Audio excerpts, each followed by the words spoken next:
Well, cool. Well, Matt, it's so good to meet you. Thank you so much for taking a minute after the show. I appreciate it. Yeah, my pleasure. So let's hop into to your world and your work by asking you this. I always start with this. The pandemic 5 years ago was really raging. A lot of things going on changed our lives. How did you maneuver through that time period, and how has it lasted and been a part of your world in 2025? There's a lot of ways that COVID was the easiest part over the past 5 years or so. Yeah. And I don't say that to minimize the pain, challenge, and suffering that so many endured. I lost my grandmother during COVID from COVID. For our family, cancer was a huge part of the journey over the past few years. I was diagnosed in 2020 with bile duct cancer. Cholangiocarcinoma is just a brutal, pernicious disease. My father-in-law, 6 months after I was diagnosed with lung cancer, and my in-laws lived with us. So my wife and I are caregivers now to my mother-in-law. It's been about 3 years since we lost my father-in-law.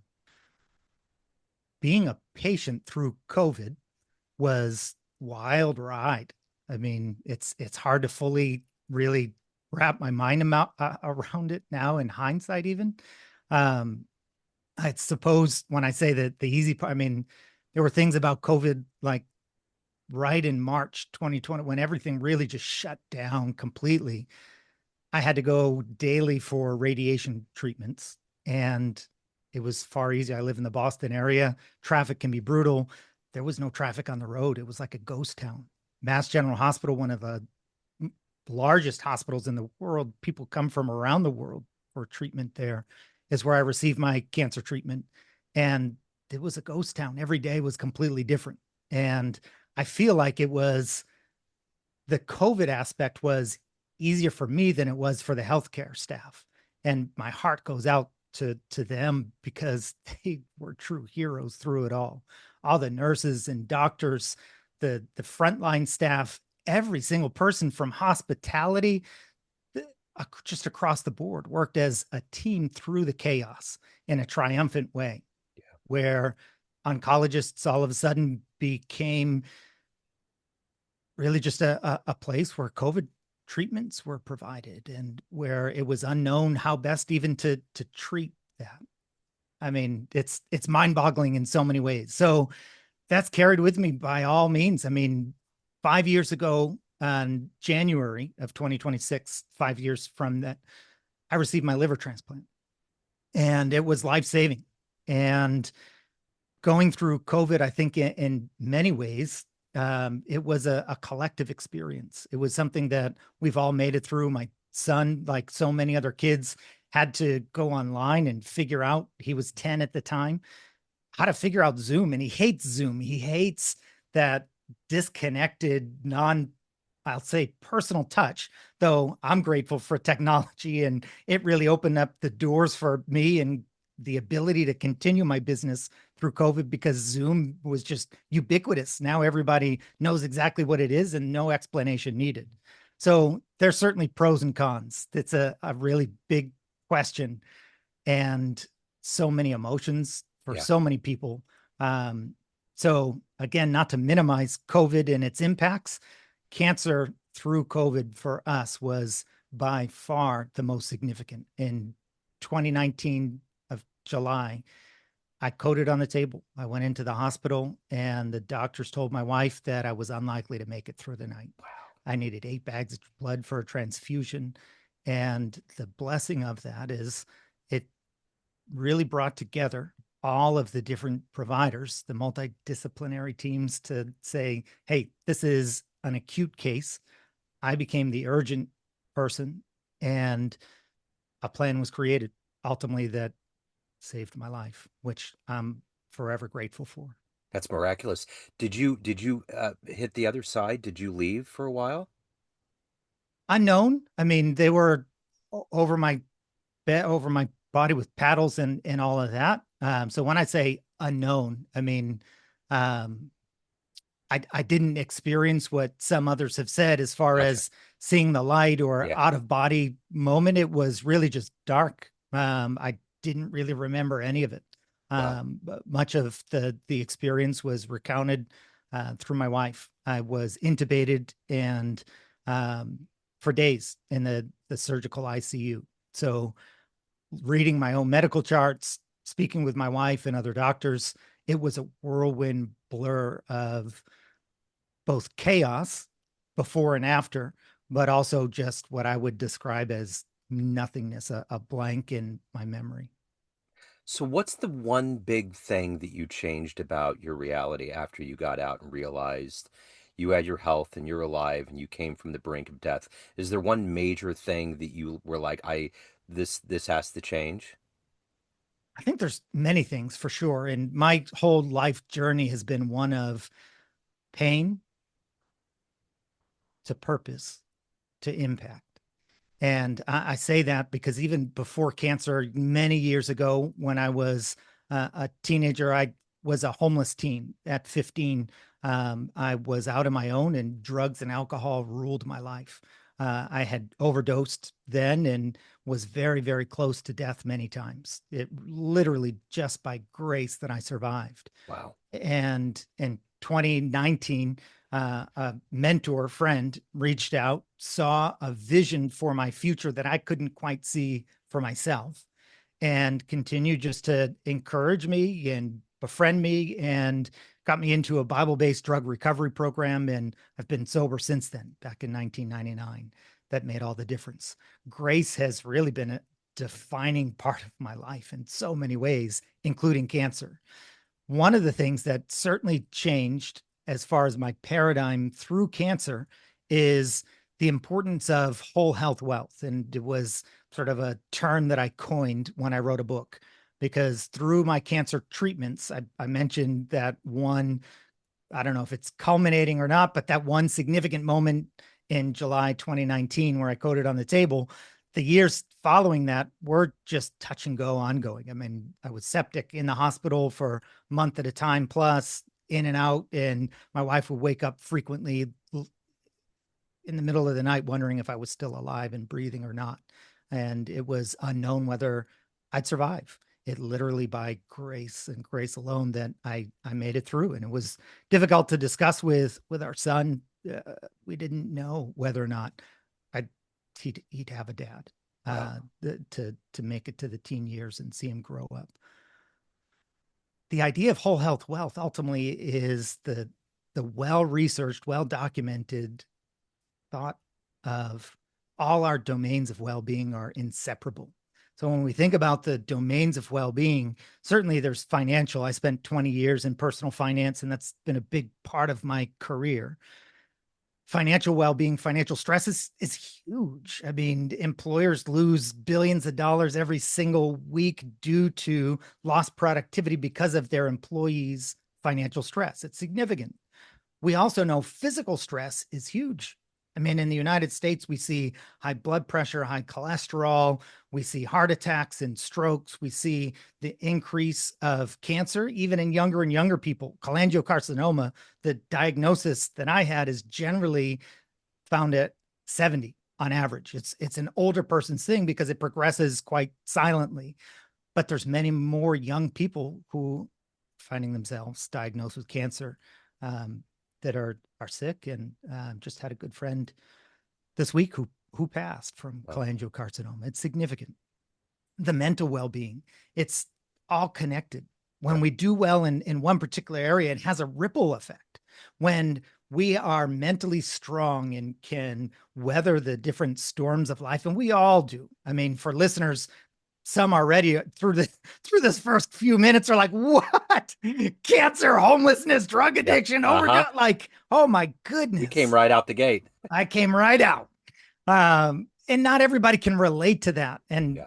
hopefully nobody has to deal with all of that in one person. But in our families, we all know someone who has gone through challenges with addiction. We all know someone who has had health challenges. We ourselves, maybe it hasn't been a drug addiction, but maybe it's addiction to, each one of us can fill in the blank. Yeah. Financial addiction, again, that's been a huge part of my career, and seeing people rack up credit card debt and overspending. And we have a teenager who's through the throes of depression finds trying to shop as a comfort. And so many adults seek that comfort as well, because the dopamine hit, the chemicals within the brain react similarly to other substances and temporarily help us to feel good. Whole health wealth is looking beyond that first initial temporary hit. That obviously doom scrolling is another huge, significant, not just a time suck, but chemically within the brain provides instant gratification and pleasure. We're seeking that dopamine uh, biologically, but the domains of well-being, that's significant. So long-winded answer to your short question, one of my paradigm changes is the idea that I need to focus on all of those things. And it's a really big task to think about our occupational health, our environmental health, as well as emotional, physical, relational, all those different domains of well-being. However, they connect. So when I'm financially stressed, well, that affects my mental health and Yeah. well-being. That affects my physical well-being. It's not deal with one over here and forget and neglect the rest, but it's to think about more holistically. And I use that in the scientific term. It can be thrown around in a lot of different ways, but holistically, globally, think of the complete person. So you've obviously been in the financial world for a while from an educational standpoint and just helping people wrap their heads around it. But what did you want to be when you were a kid? What was your dream gig? I didn't want to grow up, man. I mean, I grew up in the days of Jeffrey Giraffe. And for listeners who aren't Yeah, familiar, that's Toys R Us. sure. And I'm a Toys R Us kid. Uh-huh. I didn't want to grow up. Uh-huh. I wanted to be full of curiosity. And I think that ultimately, as I grew, I realized maintaining sacred curiosity is critically important because it's so easy as an adult to become cynical over time. So as a kid, I was fascinated with all kinds of stuff. I loved the arts. In high school, I skipped most of my classes. I ended up dropping out, but the classes that I went to during other academics with the art room is where I spent all my time, from pottery to painting to being able just to figure out creative expression was amazing in so many ways. And I think as an adult, it's easy to lose sight of that. At least I found that to be the case. Maybe others can relate, but I found that the pressures of life, I mean, health and sickness, financial well-being, all the things, parenting. I mean, come on, parenting through COVID. Yeah. It's difficult. Yeah. It's challenging, and acknowledging that is important. As is figuring out how to grow beyond it and not get stuck in it, Yeah. because the challenges come, they will come. If we haven't experienced them, they will come. That's part of our experience. That's also part of the growth, because there's opportunity to grow in every single challenging moment that we encounter. So much beautiful art is created through tremendous pain, and it's figuring out and navigating that pain and growing despite that pain that true beauty truly can emerge. So you've clearly had to defy the odds to stay alive physically, and that would translate to mental as well. Who has been that rock, that hero, that inspirational force that's allowed you to stay, to evolve, and to become who you are today? I mean, I would say for sure, I mentioned grace. I have a strong spiritual foundation, really, is what I'd say, that I didn't have as a teenager because I was lost, directionless, deep, deep, deep depression, suicidal ideation, and was a challenging time. In 1999, when I got into that Bible based drug recovery program, it really did start to open up my eyes. I mentioned the importance of curiosity. And through my teen years, I read Nietzsche, existentialism. I read Taoism and Buddhism and the philosophy of Confucius and so many things, continuing just to seek, and found that getting into, for me, the Bible and finding Jesus ultimately as someone who really was there as a stable constant throughout my life was critically important. It made all the difference. At the same time, it's hard to say just one, Yeah. because I mean, even in the Bible, it says where there's two or three are gathered, that's ultimately where the power of God comes in. We Yeah. are, as people, I believe, created to need each other. Hmm. We need each other. I don't believe in self-made person, because there's a beautiful Doc Rivers. I know we were talking about sports a little bit earlier, and people aren't Celtics fans. That's okay. If you're not a fan of Doc Rivers, that's okay. But he made the term Ubuntu popular in Boston through championship years. Yeah. And this is less about the Celtics or sports, but the term Ubuntu, roughly translated, is the concept that I am because we are, Yeah. the collective power of our humanness to really rise above the suffering of an individual. To, I need my wife, I couldn't survive, like literally. I mean, she was my caregiver through cancer. She in so many ways is just a solid rock of faith, of mental fortitude, and is just an amazing woman. There's so many other mentors and friends that I've needed to lean on when I wasn't able to continue. I mentioned back in 1999, the friend who really reached out when I couldn't see a better future. And for all of us, when we fail to see a better future for ourselves, we tend not to make the best choices in the present day moment. Yeah. There's a constant struggle between our future selves and our present self. Our present self strives for comfort, strives for ease. At the same time, if all we do is seek comfort and ease, our future self ends up suffering because of that. It takes some sacrifice today for our future selves. And I've needed throughout my entire journey, including today, people who I can rely on, who I can trust, who can uplift me when I feel like I just don't have the gas to continue. So every day, speaking of this journey and needing all of the energy you can get, every day you wake up and the feet hit the ground, what is it that motivates you to not only to take care of this work, to help people, to understand finances, to get to a better place, but for your soul, for everything that you are, your family is? What is that collective energy for you every day? I use two words. One is gratitude and the other is love. Yeah.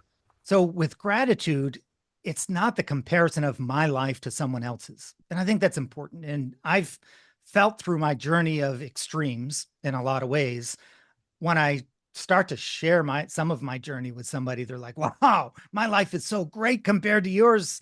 And I'm like, no, man, like our struggles are real. Yours isn't necessarily any greater or any less because we've experienced different things.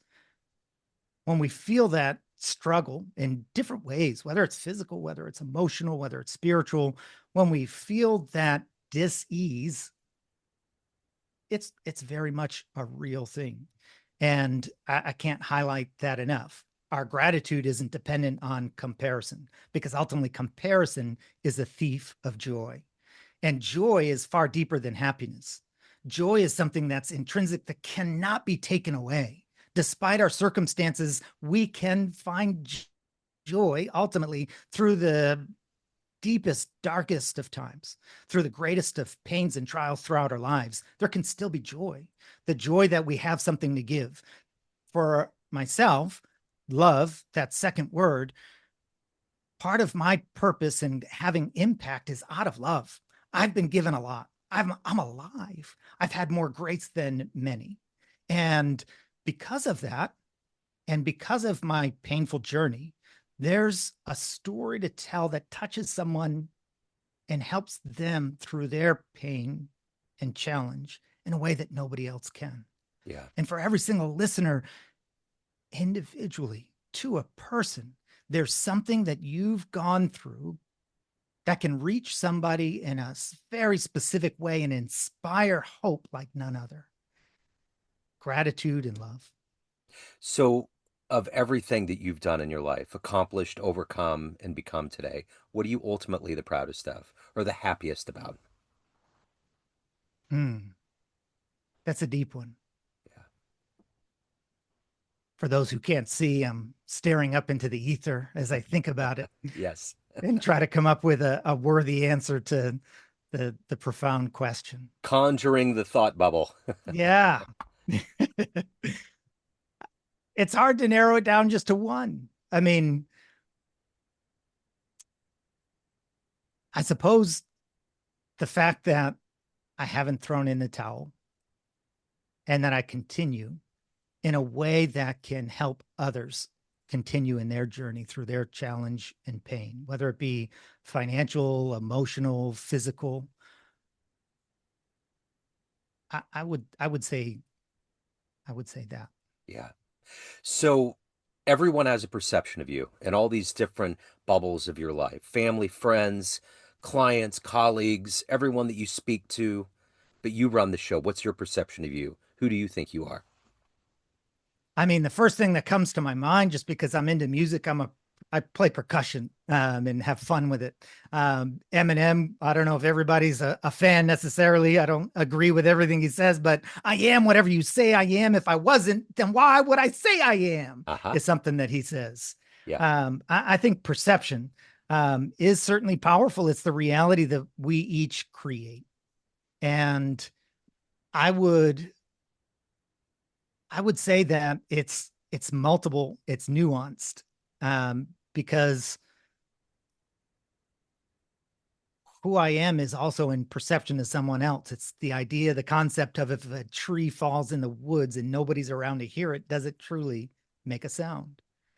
Unto myself as an island, I mean, love doesn't exist without the ability to really love somebody. I believe it's a verb. It's not something that, and we're teaching our son that very thing, that you can say, I love you or I'm sorry, but if you continue just to hurt somebody, it takes away its meaning. The power of love and loving somebody is a two-way street. It Yeah. requires someone to help. It requires our purpose and the best of what we have to help others with requires someone to help.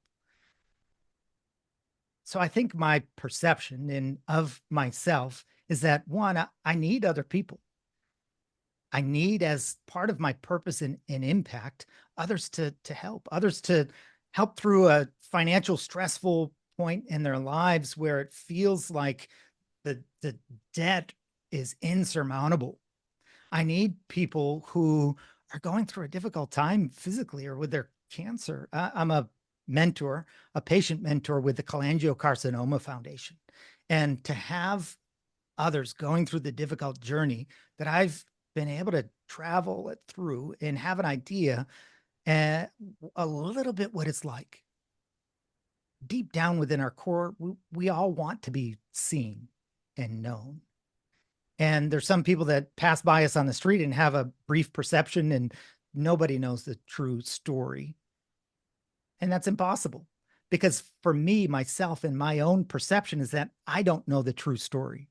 I mean, on the face of it, I mentioned even just coding on the table, not being aware of what was happening around me, even on that date in July 2019. But sometimes I'm lost in thought, and I might be in the midst of doing something, even lost in thought, whether it's walking through the grocery store, whether it's picking my son up from school. The perception of myself is sometimes detached from the activity that I'm in the midst of. So I need other people as well to help fill in the details. I need my wife to be able to say, dude, what are you doing? Yep. Like, I would never even think of that. And Yeah. she's genius in so many ways and the opposite of me. And in so many ways, we complete each other because we are opposite. I tend to be let's just go. Let's just wing it. Let's figure it out along the way. And she is very meticulous in the details. And we need that in each Yep. other.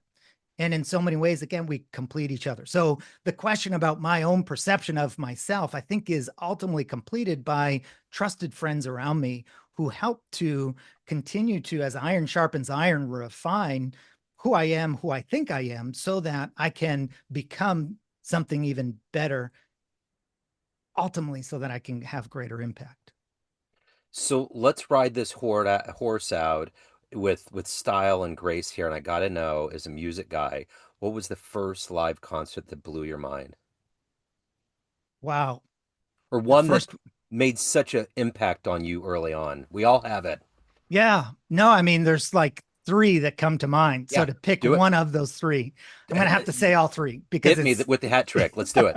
so Pink Floyd.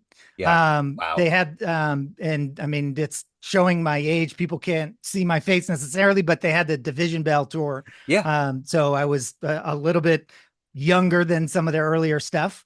My dad was actually a DJ, so we had tons of records in the Oh, house. cool.